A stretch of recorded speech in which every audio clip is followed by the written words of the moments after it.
సచివాలయం ముందున్న రాజీవ్ గాంధీ విగ్రహానికి పూలమాలలు వేసి సీఎం రేవంత్ రెడ్డి నివాళులు అర్పించారు. రాజీవ్ గాంధీ దేశ యువతకు స్ఫూర్తి అని ఆయన అన్నారు. దేశ సమగ్రతను కాపాడే క్రమంలో ఆయన ప్రాణాలు కోల్పోయారన్నారు. దేశాన్ని ప్రపంచ దేశాలతో పోటీ పడే విధంగా తీర్చిదిద్దిన మహానేత రాజీవ్ గాంధీ అని కొనియాడారు. 18 ఏళ్లు నిండిన వారికి ఓటు హక్కును కల్పించి దేశ భవిష్యత్తును నిర్ణయించే అవకాశం కల్పించారని గుర్తు చేసుకున్నారు. స్థానిక సంస్థల్లో మహిళా రిజర్వేషన్లు కల్పించిన దార్శనికుడని, కంప్యూటర్ను దేశానికి పరిచయం చేసిన మహనీయుడు రాజీవ్ గాంధీ అని రేవంత్ అన్నారు.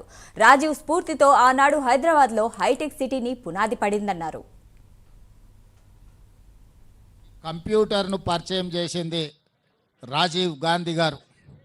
అదేవిధంగా టెలికాం రంగంలో విప్లవాత్మకమైన మార్పులు తీసుకొచ్చి ఈరోజు టెలికాం రంగాన్ని శామ్ పిట్రోడా వారి యొక్క పరిజ్ఞానాన్ని దేశానికి పరిచయం చేసి టెలికాం విప్లవం తేవడంతో ఈరోజు డేటా సెంటర్లు కానీ, జీసీసీలు కానీ, ఐటీ కంపెనీలు కానీ హైదరాబాదు నగరంలో ఈనాడు నిర్మించిన హైటెక్ సిటీ వారి ఆలోచనను స్ఫూర్తిగా తీసుకొని పివి నరసింహారావు గారు ఆ రోజు మనకు ఈ రాష్ట్రానికి ఇవ్వడం జరిగింది. నేదురుమల్లి జనార్దన్ రెడ్డి గారు ఉన్నప్పుడు ముఖ్యమంత్రిగా పునాది రాయి వేసి మొట్టమొదటిసారి హైటెక్ సిటీకి నాంది పలికినరు. ఈరోజు ఫార్మా రంగంలో కానీ, ఐటీ రంగంలో కానీ, సాంకేతిక టెలికాం రంగంలో ఈ దేశంలోనే తెలంగాణ రాష్ట్రం ప్రథమ స్థానంలో నిలబడ్డది అని అంటే దానికి రాజీవ్ గాంధీ గారి ఎనలేని కృషి ఈరోజు మనం చూస్తున్నాం. స్థానిక సంస్థల్లో ఆనాడు రాజీవ్ గాంధీ గారు ఇచ్చిన మహిళా రిజర్వేషన్, ఆ స్ఫూర్తితో శ్రీమతి సోనియా గాంధీ గారు రాజ్యసభలో చట్టసభలకు మహిళా రిజర్వేషన్లు ఇవ్వాలి అని యూపీఏ చైర్పర్సన్గా బిల్లును ఆమోదించడం జరిగింది.